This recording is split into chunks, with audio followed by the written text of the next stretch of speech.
before she became one of the most renowned Aurors of the last century, a Hufflepuff, a gifted duelist with an exceptional talent for defense against the dark arts, and born with the rare and extraordinary gift of Metamorphmagus. In this episode, we follow the long and extraordinary life of one of the most formidable witches of the last century, NYMPHADORA TONKS.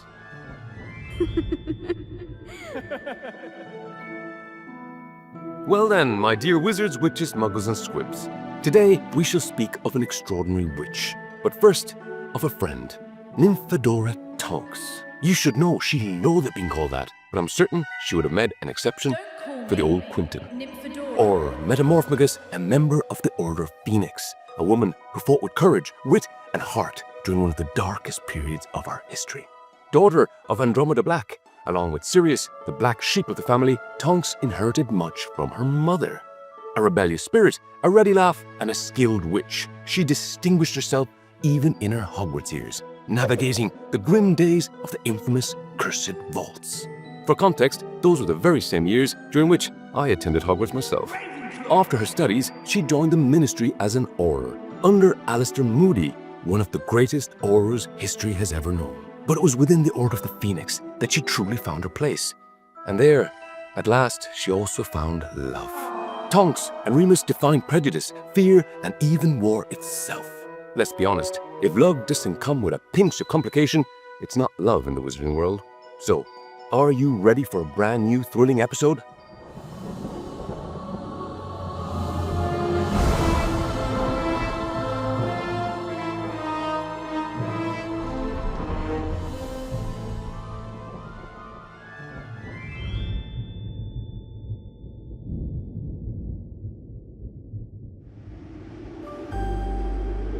In the final years of the 20th century's 7th decade, during the chaos and devastation brought by Lord Voldemort and the First Wizarding War, somewhere in the south of England, a child was born. Her name was NYMPHADORA TONKS. She was the daughter of Edward Tonks, a muggle-born wizard of quiet disposition, and Andromeda Black, a witch who had once belonged to one of the oldest and most revered pure-blood houses in Britain, until she chose love. And that love, for a muggle-born, was the greatest dishonor the young witch could ever bring upon her family. Her choice, naturally, earned her the hatred of nearly every relative, except her dear cousin Sirius, who shared with her a vision diametrically opposed to the rigid supremacist ideals of the Black family. Even her beloved sisters, Bellatrix and Narcissa, ceased speaking to her, offering nothing but eyes filled with contempt. Andromeda was erased from the family tapestry, removed from memory, her existence deemed a mistake, best forgotten. Yet the young witch felt her heart had remained in the right place.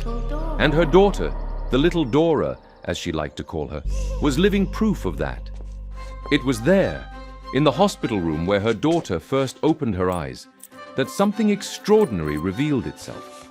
The child's hair shifted in color, subtle at first, then unmistakable, a flicker of blonde where moments before there had been brown, a softness of pink emerging without warning, like a thought unbidden. Andromeda had no doubt. Such magic did not belong to wands or incantations. It lived deeper than that, woven into the body itself, a rare and unpredictable gift, one that answered not to discipline, but to instinct and to feeling. Her daughter Dora had been blessed with a singular gift. She was a Metamorphmagus. Unlike the majority of the magical population who require potions, spells, or intricate transfigurations to change form, a Metamorphmagus needs nothing but thought and intention. The transformation comes not from external tools, but from within, as if the body itself obeys the commands of the mind. While animagi can assume only a single animal form, a reflection of their inner nature, Metamorphmagi can take countless shapes. They might shift age, gender, or features, change a nose, a pair of eyes, or the color of their hair. Entire faces can be remade in an instant, or merely a hint of difference applied, subtle and disorienting. Some scholars wonder if such power, taken to its extreme, allows a witch or wizard to vanish entirely, leaving no trace behind. a question that even Albus Dumbledore explores in the pages of Transfiguration Today in 1926. It has occurred to me, upon careful consideration, that the Metamorphmagus does not merely reshape the exterior. There is, I suspect, a subtle dialogue between body and memory. The act of transformation seems to draw upon recollections, desires, even fears, rendering each change not wholly arbitrary, but rather a reflection of the mind's hidden currents, as though the very self is both canvas and artist. And to address the question so often posed, whether a Metamorphmagus might vanish entirely, I am inclined to believe that it is indeed possible. Yet I fear such an act would demand a desire of equal magnitude, a longing to vanish utterly from the world, perhaps even to relinquish one's very existence.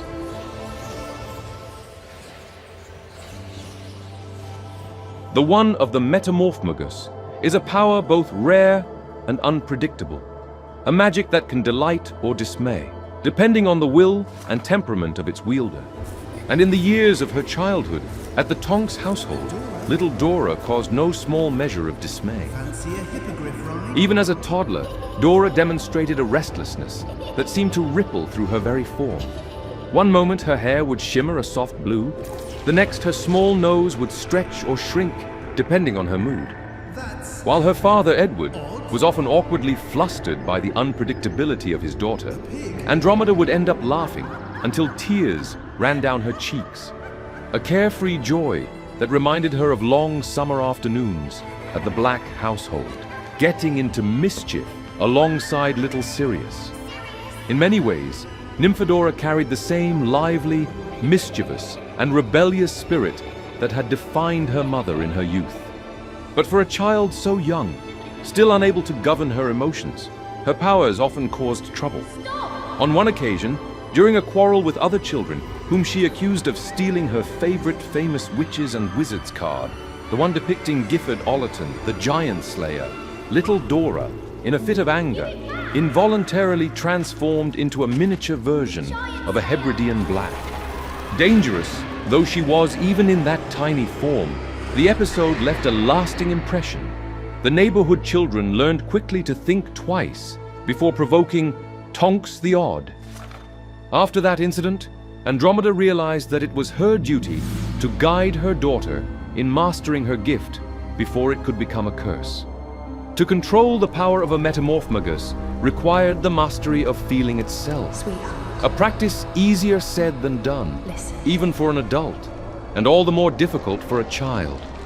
These years of rigorous discipline and quiet training most likely laid the foundations for Nymphadora's remarkable aptitude as a future Auror, Focus. fostering a clarity of mind and a swiftness of thought often found in those far older than herself, Feel it. long before she ever held her first wand. Control it. Little by little, her emotions grew steadier, more contained, resembling the gentle flow of a river rather than the restless surge of the sea. And with them, her transformations followed. Once entirely unpredictable, they became increasingly deliberate and controlled. My little Dora. At times, they served a practical purpose. At others, they were used to unsettle. More often still, Dora delighted in using them to create mischief and provoke bursts of laughter, most of all from her father, Edward. Her mother's guidance, fortunately, had not reshaped who she was, but refined it, softening its edges and revealing a kindness and warmth of heart that would come to define her far more than her gift ever could. Oh, my valiant adventurers, I bring you news that shines brighter than any Loomis. 3 enchanted tiers: Curious Wanderer, Enchanted Explorer, and Master Adventurer. The room of requirement? Nothing but a broom cupboard in comparison. With us, you'll gain early access to every episode, a secret Discord server to keep you ahead of everyone else, and that's not all. Priority replies to your comments, a direct channel to help you choose new content together, and even exclusive wallpapers taken from each episode. And it doesn't stop there. For the bravest among you, extra videos with my director's notes and reflections on the episodes already released.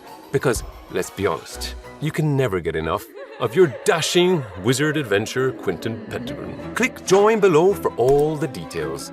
Joining the Spellbook family is a small gesture that supports our journey and allows us to bring content truly worthy of our audience. So thank you sincerely from the bottom of our hearts for being here. And you muggles listening in, I beg you tell me, what on Merlin's beard is a Discord server supposed to be? Of dragons, Hufflepuff, and Bubblegums. And so, for little Dora as well, the day every young witch and wizard awaits finally arrived. The letter had come, and with it, her first journey to Hogwarts School of Witchcraft and Wizardry. Unlike her mother, who had seen the green and silver of Slytherin, as did the majority of the Black Dynasty, the Sorting Hat did not hesitate for a moment in placing NYMPHADORA TONKS in Hufflepuff, the same house as her father, Ted. A good heart, loyalty, resilience, and a certain stubborn tenacity were, in fact, qualities that had distinguished Dora from the very first moment she had set foot on the echoing corridors of Hogwarts. From her earliest lessons, the young witch proved herself an exceptional student. Charms and potions, Quidditch and defense against the dark arts. She approached them all with a precision that often surprised her professors. In the latter, she excelled particularly, displaying an instinctive grasp of strategy, timing, and defensive magic that would serve her well in the years to come. Yet alongside the impeccable model student, Dora also carried an irrepressible, mischievous streak. With her bubblegum pink hair, which soon became iconic within the school, she did not take long to test poor Argus Filch, who, years after the chaos caused by the marauders within Hogwarts walls, had once again found someone capable of giving him a hard time, and many sleepless nights besides. Tonks moved through the castle with a light, chaotic energy, tripping traps, upsetting carefully polished routines, and leaving echoes of laughter wherever she went. From her third year onwards, her excursions to Hogsmeade became frequent pilgrimages, most often to Zonko's joke shop, where she would spend hours devising the next prank to play on Mrs. Norris, or the wicked Slytherin, Marula Snide. Despite Dora's apparent extroversion and popularity, her personality was also highly introverted. She did not mind spending most of her time alone and was extremely selective in her friendships. She had no interest in being fawned over or surrounded by people at random.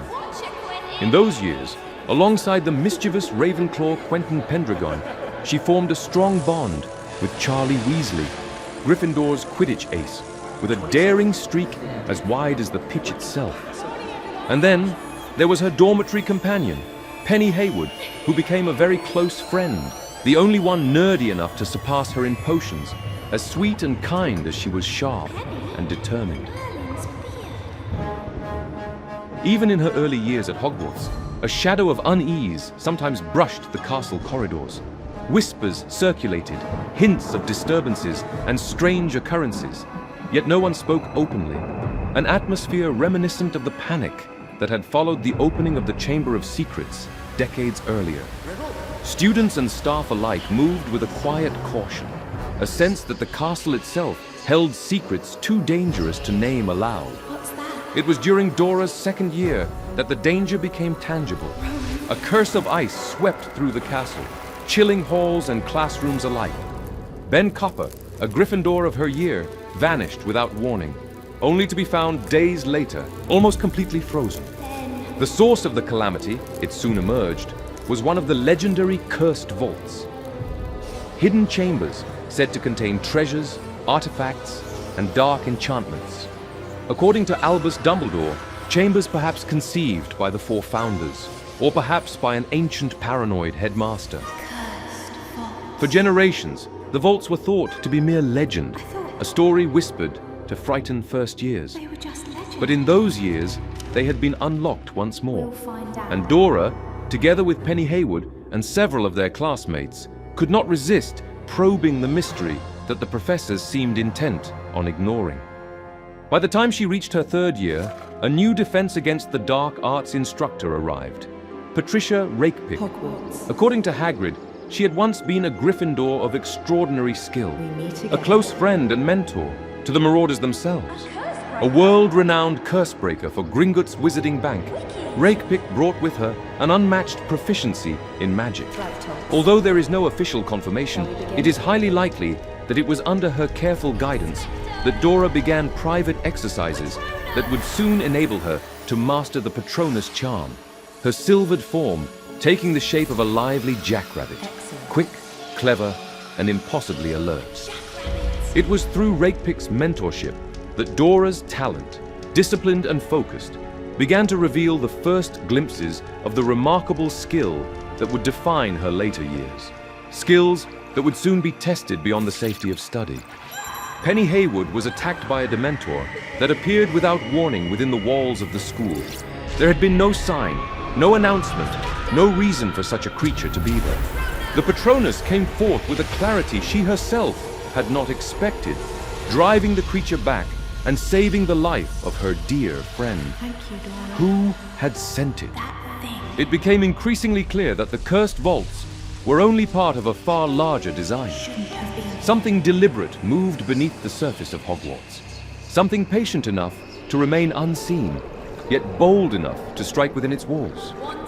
Dora, drawing on her growing mastery, began to help Penny and the others refine their defensive magic, sharing what she had learned and pushing them towards spells and techniques far beyond their years. Even so, their determination could not prevent what followed. The threat of the vaults persisted, year after year, each incident leaving the castle a little quieter, a little more grim. I found something. Through careful and prolonged investigation, fragments of truth began to emerge. Dora, Penny, and a small circle of students uncovered the existence of a shadowed organization known only as R. And among its members stood a name they knew, Patricia Rakepick, the teacher who had guided them, who had trained them, who had seemed to embody everything they aspired to become, revealed herself as something else entirely. Her purpose had never been their protection. It had been control. She had used them, step by step, to reach a hidden relic buried within the deepest of the vaults. Poor fools. An artifact the organization was obsessed with, You'll take me the crown of Noemi. right to it. An object of immense power, said to grant its wearer the ability to project thoughts, memories, even emotions into the minds of others. A power that could shape perception itself. Hogwarts, and everyone within it, would have become its proving ground. The conflict that followed left its mark on the school, and on those who had chosen to stand against it. Move out. Rowan Connor, one of their own, lost his life in the struggle. And with that loss, something shifted. In the end, Tonks and her companions succeeded in preventing R from obtaining the crown of Noemi. The vaults were sealed once more, and of the shadowed organization, nothing further was heard. Perhaps it had dissolved, weakened beyond recovery after the failure of its designs. Patricia Rakepick was captured and sent to Azkaban. There was a certain irony in it. The very lessons she had imparted, her mastery of defensive magic, had shaped her students into something far more capable than most of their peers. In Tonks, especially, that training had taken root with remarkable strength, contributing in the end to Rakepick's own defeat and to the collapse of the organization she had served. Those were years Dora would never forget. The lessons learned, the pain endured, left something deep within her, something that would remain in the quiet moments, returning when the path ahead grew uncertain. It reminded her why the fight mattered. From that point forward, her purpose had never been clearer. NYMPHADORA TONKS would become an Auror.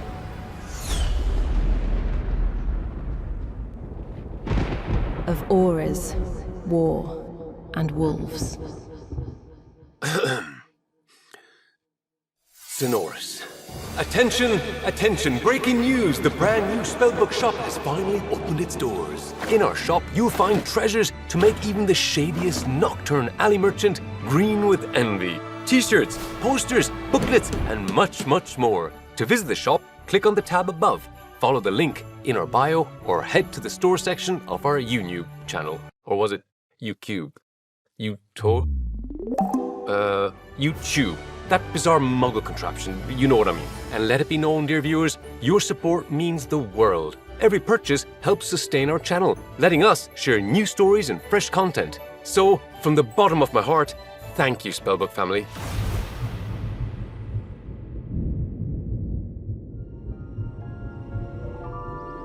For all her brilliance, Dora never quite fit the mold the school expected. Dora, please. Professor Sprout, who held her in genuine affection, chose not to appoint her as prefect, nor later as head girl. There was, in Tonks, a resistance to formality that no amount of talent could fully disguise. Discipline, when imposed, had a way of slipping through her fingers. And yet, when it came to her studies, the results spoke clearly. She achieved strong marks in her owls, and by the end of her 7th year, she had secured the grades required to pursue the path she had already chosen. Her newts confirmed what many of her professors had long suspected. Beneath the mischief and the restless energy, there was a mind both sharp and dependable. Once her education was complete, she pursued her goal without a single day of hesitation. Auror training demanded more than knowledge. Candidates were tested for judgment, for resilience, for the ability to act under pressure when hesitation could prove fatal.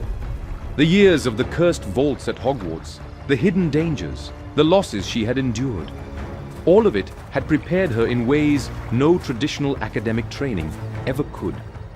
Under the supervision of Alastair Moody, she began the long process that would define her early adult life. Moody had already encountered her during a ministry program designed to expose 7th-year students to potential careers. He had recognized something in her then, though he gave no voice to it. A rare instinct, a mind that moved quickly, even in the face of the greatest fear. Some aspects of the training came to her with ease. Concealment and disguise required little effort. Her nature as a Metamorphmagus rendered such exercises almost instinctive, a true child's play. Other areas proved more challenging. Stealth and tracking demanded a precision she did not always possess. It was, by her own admission, the part of the training that came closest to defeating her. And yet, she endured. By 1994, NYMPHADORA TONKS had completed her training, earning her place among the Aurors, and in a short time, gaining a reputation as the most promising witch in the division. She was among the last to be accepted that year, stepping into a role that would soon demand far more than any examination could measure. Wicked. The following year, terrible events shook Hogwarts School of Witchcraft and Wizardry. Cedric Diggory lost his life during the Tri-Wizard tournament, and her mentor, Alastair Moody, who had been missing for nearly a year, was discovered to have been held captive by Barty Crouch Jr., a Death Eater recently escaped from Azkaban. Despite Albus Dumbledore's warnings, few seemed willing to accept the truth. Lord Voldemort had returned. Tonks was one of the few who, like Moody, could not be swayed by the Ministry's assurances. Rubbish. Aware of both her skill and her instinct for danger, Moody recommended her directly to Dumbledore, who, soon after, invited her to join the reconstituted Order of the Phoenix. Dora. Within the Order, she worked alongside Kingsley Shacklebolt as a covert operative inside the Ministry, which refused to officially acknowledge the return of he who must not be named. She gathered intelligence cautiously. Any misstep, any indiscretion, could have cost her both her position as an Auror and her ability to serve the cause she had pledged herself to. It was also during this time that she grew close to her cousin Sirius, but perhaps more unexpectedly to Remus Lupin. The werewolf had long buried the lightness of his youth as a marauder beneath years of hardship and grief. Yet Tonks, with her irrepressible humor and irreverent energy, seemed to awaken a part of him that he had thought lost forever. Their missions together became a spectacle of chaos and efficiency. each anticipating the other's moves, as though guided by an unspoken rhythm. In Tonks, Remus glimpsed the carefree defiance of a world he had forgotten, while she, in turn, found in him a steadiness that balanced her own impulsiveness. Together, they were, in many ways, unstoppable. And so, little by little, their feelings grew into something more. They fell in love. Of Aurors, war, and wolves. The war in the wizarding world escalated quickly. Harry Potter, the boy who lived, with whom Tonks had formed a deep friendship, and whom the Order had sworn to protect above all else, found himself caught in a deadly duel with a contingent of Voldemort's most powerful Death Eaters in the Department of Mysteries. Tonks, alongside Sirius, Lupin, and other members of the Order, rushed to the students' aid, meeting the enemy head-on. The young witch displayed her remarkable skill, stunning even the seasoned Lucius Malfoy. Yet before the overwhelming power of her aunt, Bellatrix Lestrange, who poured every ounce of hatred she bore for Andromeda's choices into the attack, Tonks was brought low. She fell, consciousness slipping away, struck by the crushing force of dark magic. When she awoke, the world had shifted. Sirius, her beloved cousin, had been struck down by Bellatrix. Tonks felt herself plummet, memories of the cursed vaults flooding back, the death of Rowan, the helplessness in the face of evil too vast to confront. That old, familiar sense of impotence in the face of a malevolence too great to overcome. In the wake of the battle, Tonks was forced to spend some time recuperating at St. Mungo's. Her metamorphic abilities, once a source of playful mischief, began to falter under the pressure of sorrow and loss. Her hair, normally a riot of bubblegum pink, turned mousy brown and limp, while her body grew thinner, frailer. Yet grief alone did not account for all of it. Another burden pressed upon her heart, her love for Remus Lupin.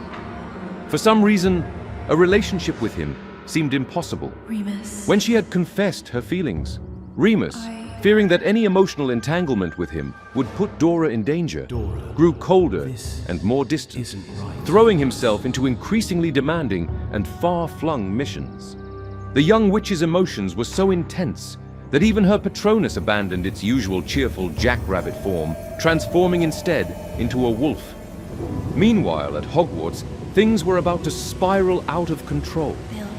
Tonks patrolled the castle that night, alongside Remus and Bill Weasley, as the Death Eaters poured in through the vanishing cabinet in the Room of Requirement. The betrayal of Severus Snape and the death of Albus Dumbledore were blows the Order had never anticipated.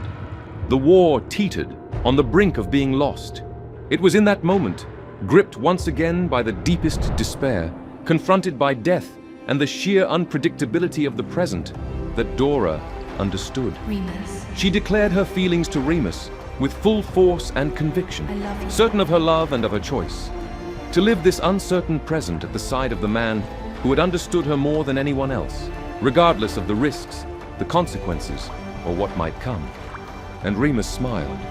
He loved her too. I love you too. At Dumbledore's funeral, Dora chose to stop dwelling on pain and to believe in hope, to trust that the world still had something good to offer. Harry, She believed in Harry Potter. I believe in it. Remus held her hand, and her hair had returned to its bright, shining pink.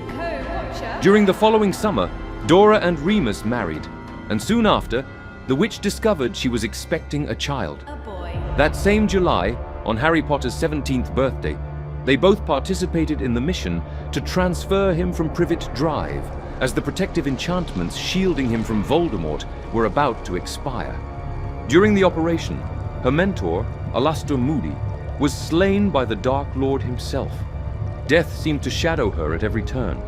Her father, Ted, a Muggle-born, was captured and murdered by a group of snatchers led by Fenrir Greyback, the werewolf responsible for the curse that had afflicted Remus, leaving Dora once again to confront the cruelty of a world steeped in loss.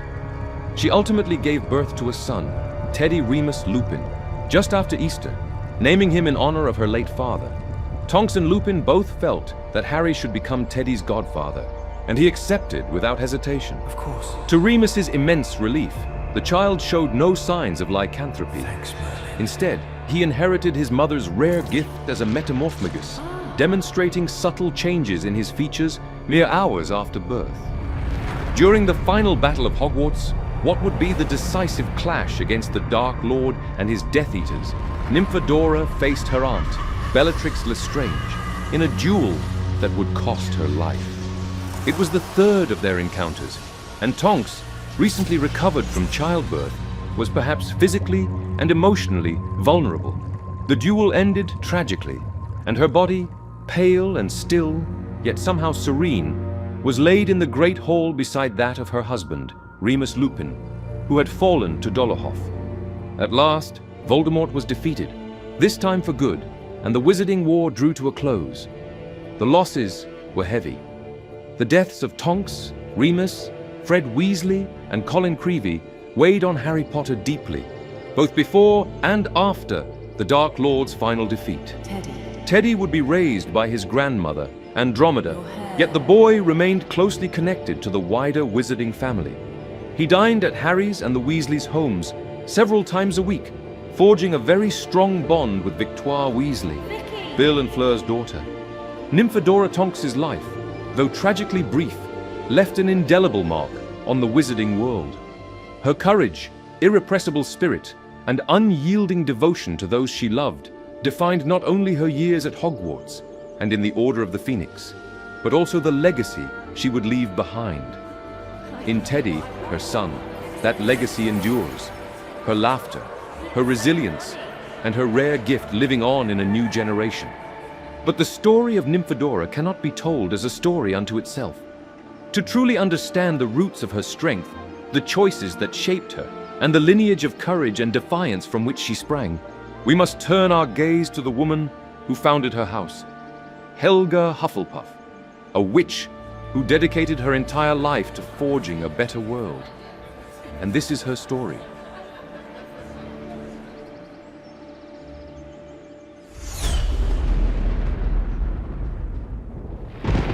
Of pies, hearth, and kindness. In the shadowed folds of a forgotten Welsh valley, where the mist lingers like a memory and the hills speak in whispers, a young witch once grew beneath the watchful eye of a man who was never truly her kin. Her name was Helga. Small in stature, soft of voice, but possessed of a quiet tenacity that would one day make her legend. She had no parents to speak of, none she could remember. She had been found, barely more than a babe, nestled in the roots of an ancient ash tree, swaddled in rough wool and clinging to a curious object, a golden cup, gleaming even in the rain. The man who took her in, if such a word could be generously used, was a reclusive sorcerer known in the region for both his power and his temper. His name was Morwen the Grim. He was not gentle, he did not smile, but he gave her a roof and in time a place by the fire, if not yet in his heart. Helga watched him closely, absorbing his magic like moss drinks in the damp. She had an instinctive gift for healing, nettle poultices, cooling charms, the subtle hum of restorative runes. Morwen taught through silence, but Helga learned through presence. Each day, she was made to practice the disarming spell Expelliarmus. A flick of the wrist, wand at the ready, again and again. A flawless disarm was all it took to end any conflict, or so he insisted. An Expelliarmus at the right moment is worth more than any blasted curse. Old Morwen muttered, his tone always sharp with a touch of disdain. Yet it was not from him that she learned kindness. That came from another, smaller, older, and far more spirited. The household's elf, a creature bound by magic, yet guided by love, became her true companion. His name was Twillin, and he was a remarkable cook, by any standard, wizard or muggle. And to Helga, his kitchen was a place of wonder. From him, she inherited a passion for flavor, for warmth, for the alchemy of food shared in good company. More than that, he showed her the quiet dignity of care, of nursing sick creatures back to health, of tending hens as gently as one might cradle an infant bird. With him, she laughed. With him, she learned the kind of magic that cannot be taught by wand alone. And so, beneath grey skies, and in the flickering light of hearth and herb, the girl with the golden cup began to shape the woman she would one day become. It was on an afternoon heavy with stillness, the kind that settles before a storm, that a stranger arrived at the edge of the valley. Cloaked in smoke-grey wool and veiled in whispers, she was known in distant parts as the Pale Witch of Blackbriar. A name spoken with caution, as though the syllables themselves carried ill fortune. Her presence, rare and unsought, stirred the quiet hills like a blade through silk. She came not by chance. She was searching for a child, for a relic, for something lost that had once belonged to her, or so she believed, the Golden Cup of Helga. The path led her to the crooked door of Morwen the Grim, nestled beneath ivy and thyme. There, in the flickering light of the hearth, she found a girl, small, warm-eyed, with flour on her fingers and kindness in her voice. Good morning. There was a pie cooling on the sill, pumpkin and cinnamon. But kindness, as the stranger soon made clear, was not a language she cared to understand. Speak, child. Her words turned sharp. She asked of the cup. Where is the cup? Her eyes burned with obsession. Her wand rose with the cold promise of pain. Hand it over. She had underestimated the girl. Helga had trained, in secret, in silence, in stubborn hope. A single spell, over and over, until the wand felt like an extension of her will. And when the moment came, when the air cracked with threat, she met it with unshaking resolve. The wand flew from the stranger's grasp. Her fury, unchecked, spilled forth, not with magic this time, but with venomous truth. I know your kind. She had known Helga's family, the Hufflepuffs of Welsh blood, a distinguished lineage of skilled witches and wizards of ancient descent. She had hunted them, had watched their house burn beneath the weight of her ambition. But they had managed to hide from her their final heir, young Helga, along with their most precious treasure. The girl before the witch was the last of that line, a living ember of a forgotten fire. When the old woman lunged, it was not the girl who fell, but the attacker herself, felled by Morwen, who had seen enough. His spells struck with grim precision, and the Pale Witch of Blackbriar crumpled to the floor, defeated not by violence, but by the resilience of the life she had tried to snuff out. In the quiet that followed, something shifted. Morwen, for all his sternness, understood what must come next. The girl he had found beneath the ash tree was no longer a child of the valley alone. The winds of her past had begun to stir, and with them, a longing for truth, for belonging, Helga, for purpose. my child, She would have to leave. it's time you left. With Twillin at her side, wrapping a parcel of bread and sweet root pies, and Morwen standing silent in the doorway, Helga Hufflepuff stepped beyond the hedgerow path she had always known. Thanks for everything. She carried the golden cup, wrapped in linen, and something far rarer, a sense of who she might become. For the briefest moment, the heirloom appeared to shimmer. Or was it merely a trick of the light? Her journey had begun, not toward glory nor vengeance, but something gentler and deeper. Understanding of her lineage, of her name, of what it meant to be the last of her house, and perhaps, in time, the founder of a new one. And so she traveled. With the golden cup secured in linen and memory, Helga Hufflepuff set forth beyond the borders of the valley that had cradled her youth. Her path led her through wild and whispering lands, across the wind-carved moors of Cymru, the rain-soaked woodlands of ancient Albion, and the frost-bitten coasts touched by the long shadows of Viking sails. She followed whispers, fragments, symbols etched into stone and song, traces of a lost house, her house, the house of Hufflepuff. In time, she found it, what remained of it. At last. Half buried in earth and moss, far to the north, the crumbled ruins of a once great dwelling stood silent beneath the stars. Vines crept over its broken arches. Nature had reclaimed what man had left behind. Greetings. But the magic lingered still, old, patient, and sad. You know this place, don't you? There among the stones, she met an old witch. Yes. No name, only presence. Oh, yes. A quiet soul who had outlived her stories, but not forgotten them. The Hufflepuff. She spoke of the past in riddles and rhymes, her voice as brittle as frost. If the legends were true, and in those lands, truth often wore the cloak of legend, then the cup Helga carried was no mere heirloom. It was a vessel of ancient power, older than the house that once protected it. The cup, if wielded by one who was worthy, could touch the very edges of what magic itself declared impossible. I never imagined this. Many centuries later, these would be named the 5 principal exceptions to Gamp's law of elemental transfiguration. The immutable borders of magic: food, money, information, love, and life itself. I wonder, Could the cup truly defy such limits?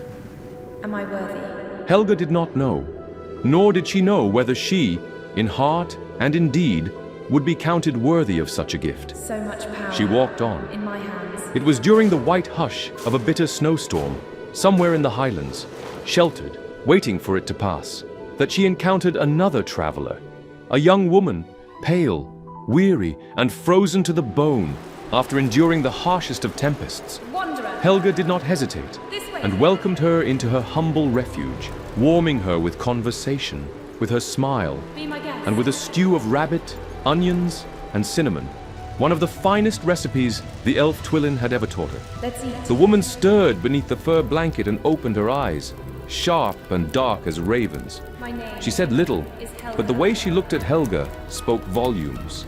Her name was Rowena, a young witch from the ancient lands of Caledonia, a seer, long on the road, long in search of something, just like Helga. Thank you. And so, in the warmth of the hearth and the sharp scent of cinnamon, the first thread of a strong and lasting bond, one of those friendships still fondly remembered in the wizarding world, was quietly woven. The two witches, both ambitious, both driven by the desire to better themselves for the good of the wizarding world, and both still hopeful, despite the growing bitterness toward muggles in those dark times, chose to journey together, to protect one another, to learn from each other, and to pursue their goals side by side, as friends and as sisters. The prodigious pair, whose fame had already begun to echo across the Isle, could not yet know that their travels were nearing their end, for something far greater than either of them could imagine. Before long, they would cross paths with none other than Godric Gryffindor, a sword-wielding wizard whose renown as an adventurer was already nearing legend, and, shortly thereafter, with Salazar Slytherin, a Parselmouth and sorcerer of extraordinary skill who had traveled across the known world. Join us? A better world, a world of balance, a world of peace. Yes. And so, from a spark in the brilliant mind of her friend Rowena, the idea of a school for young witches and wizards, a place where they could be shaped for the future, where they could be guided in the cultivation of their magical gifts, began to take form.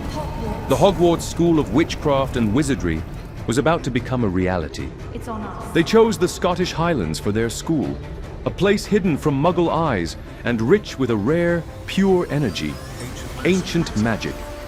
None could tame such power alone, but together, through powerful charms and spells, they laid foundations as solid as the castle itself, impenetrable and shielded from Muggle threat.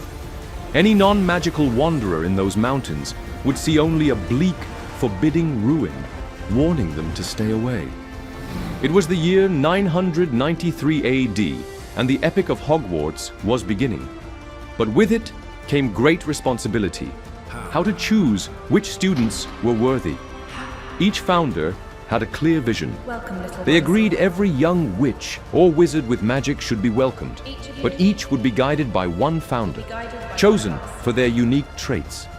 For Helga, the true values were those quietly passed down to her by the old Morwen, as well as by the house elf Twillin, and they had guided her every step so far. Helga had never fully known the principles of her fallen house. But from that moment on, the name Hufflepuff would embody those very values.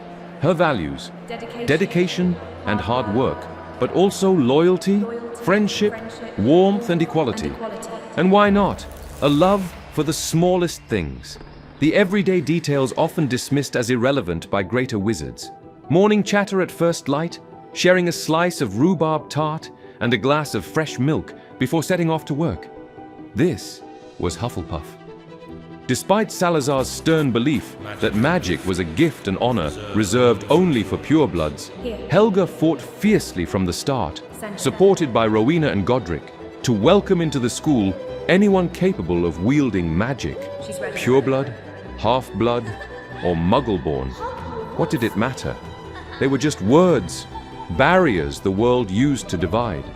Hogwarts was built to unite. For that reason, Helga also chose to welcome any house elf who needed a place where they could feel valued, a place to call home. After all, who better than them in the kitchens? House elves loved to cook. For them, creating something good for others, bringing a smile to their faces, was a daily commitment.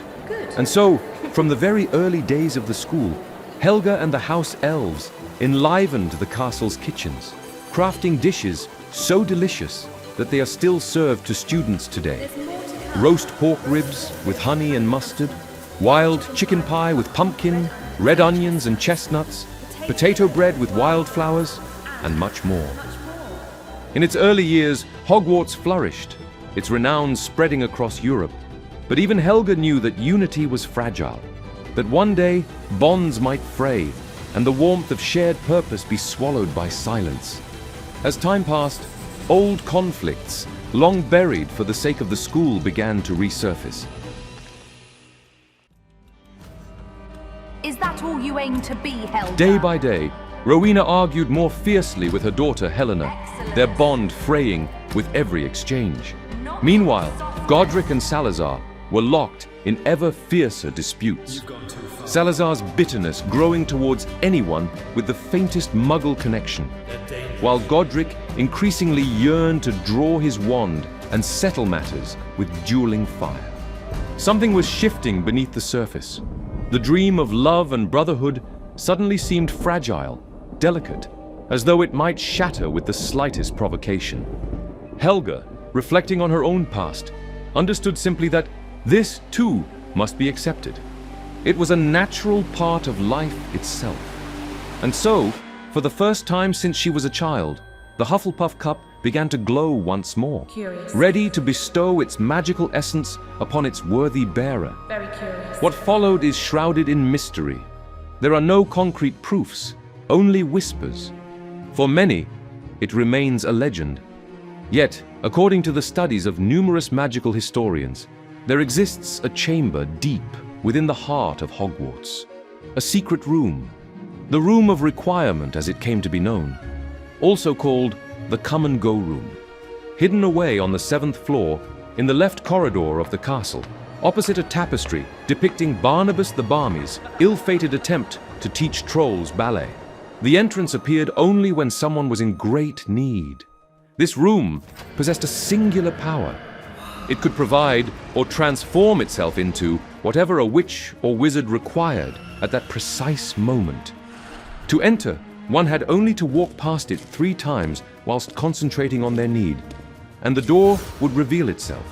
True to its name, the Room of Requirement was a sanctuary of possibility, morphing to meet the needs of those who sought it. Many believe this chamber to be Helga's true legacy to the school and its students. A place forged from the very magic and power of her cup. A place that transcended the limits of magic itself. One that only the rightful bearer of the Hufflepuff cup could bring forth. A refuge for all who simply needed help. A haven that would stand unwavering, no matter how fierce the storms outside.